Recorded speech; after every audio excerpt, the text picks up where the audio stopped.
बुद्धं नमामि धम्मं नमामि संघं नमामि। अब पहले क्षमा याचना।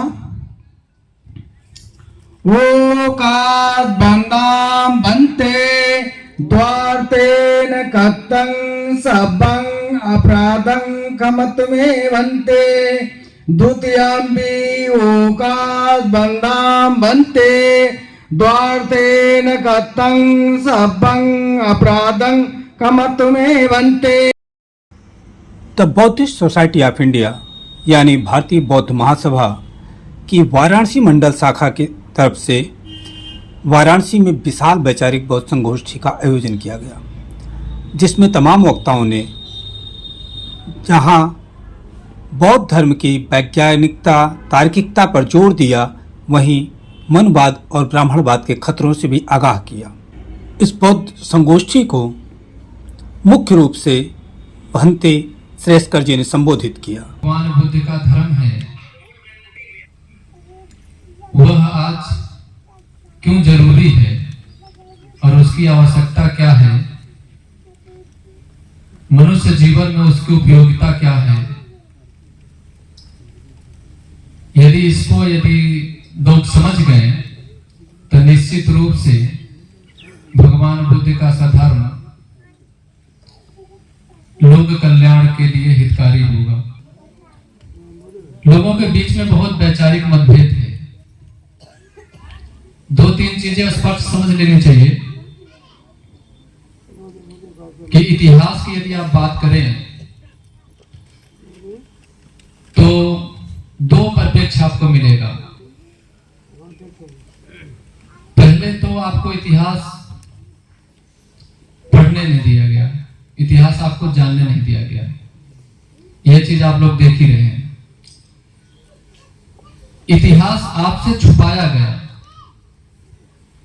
और मजे की बात यह है कि आज वही लोग इतिहास बता रहे हैं जो कल उन्होंने इतिहास छुपाया था। तो आप समझिए कि उसमें कितना सच्चाई होगी। जो इतिहास जिन्होंने छुपाया उन्हीं ने इतिहास को अब बता रहे हैं। जितने भी इतिहासकारक हैं वो कहीं ना कहीं किसी मानसिकता से ग्रसित हैं। तो उसके बहुत मुझे लगता है कि बाबा साहब ने जो वॉल्यूम लिखा उसमें आप एक ग्रंथ है क्रांति प्रतिक्रांति, उसको स्पष्टतः पढ़ेंगे तो उसमें मिलेगा कि किससे क्रांति हुई किससे प्रतिक्रांति हुई।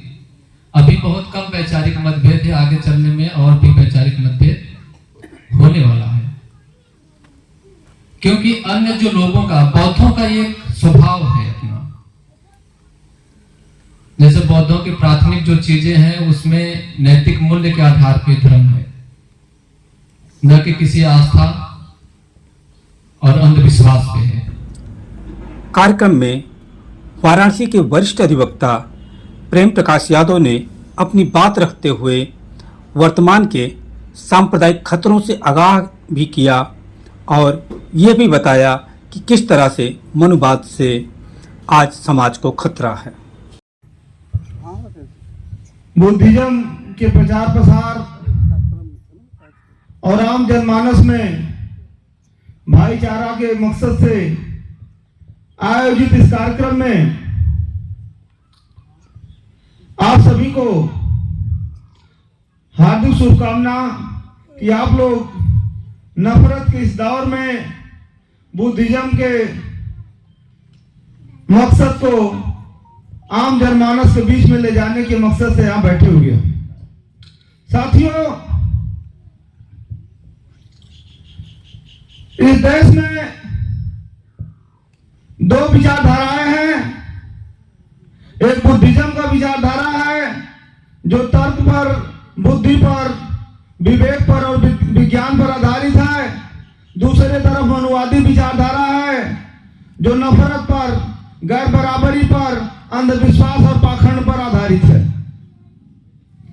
तो यहां पर बैठे सभी साथी बुद्धिजीवी हैं और बुद्धिवादी हैं, लेकिन इस देश में जो वर्तमान दौर है, इस दौर के लोग एक लंबे समय तक हमारे बुद्धिस्ट साथियों को, शासकों को उनकी हत्या करके, उनके साहित्यों को नष्ट करके एक मनुवादी शासन स्थापित किए।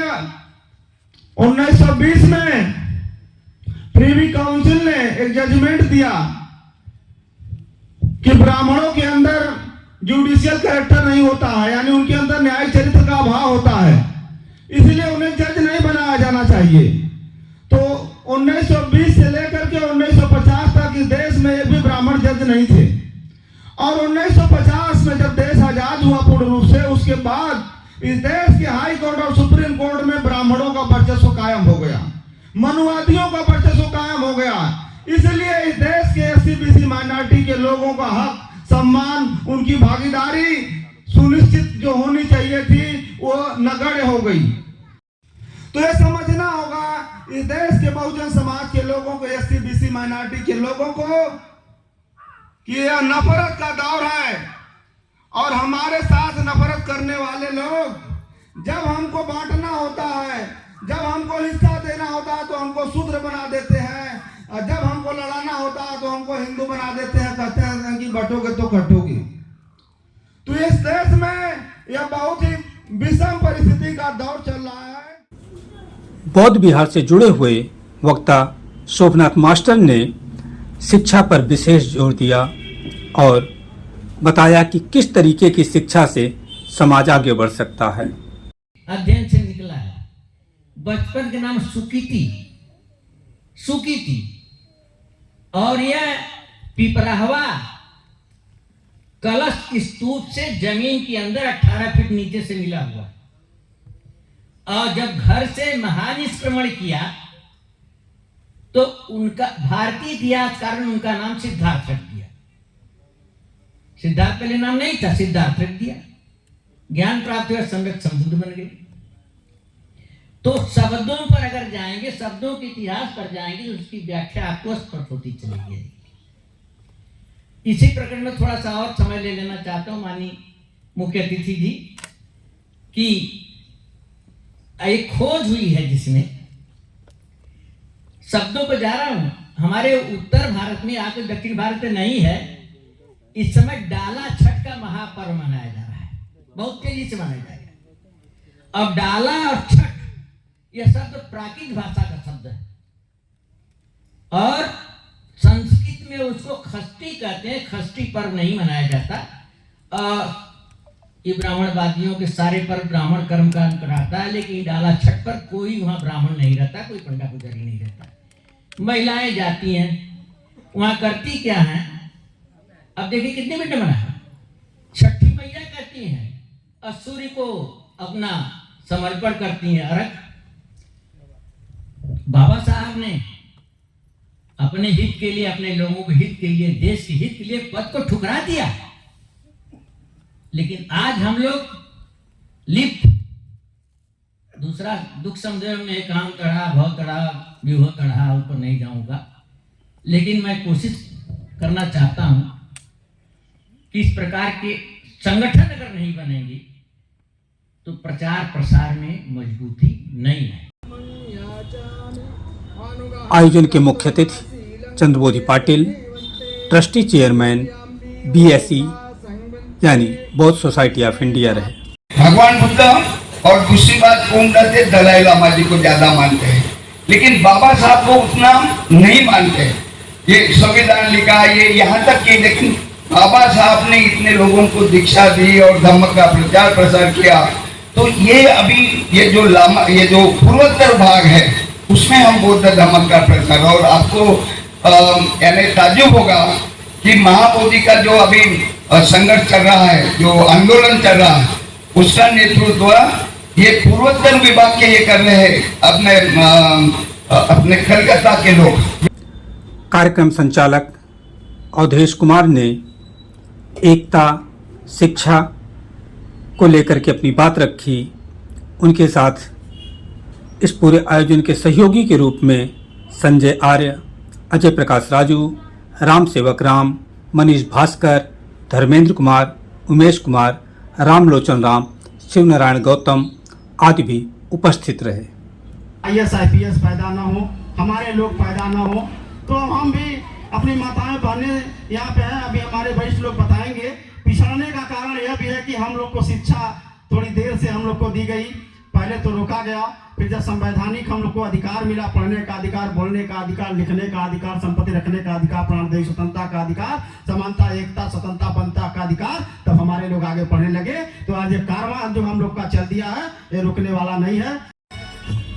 कार्यक्रम में मुख्य अतिथि के तौर पर शंकर राव ढेंगरे, MP बौद्ध, रामचंद्र बौद्ध, डॉक्टर अनिल कुमार गौतम, सतीश चंद्र बौद्ध, श्रवण पटेल भी उपस्थित रहे।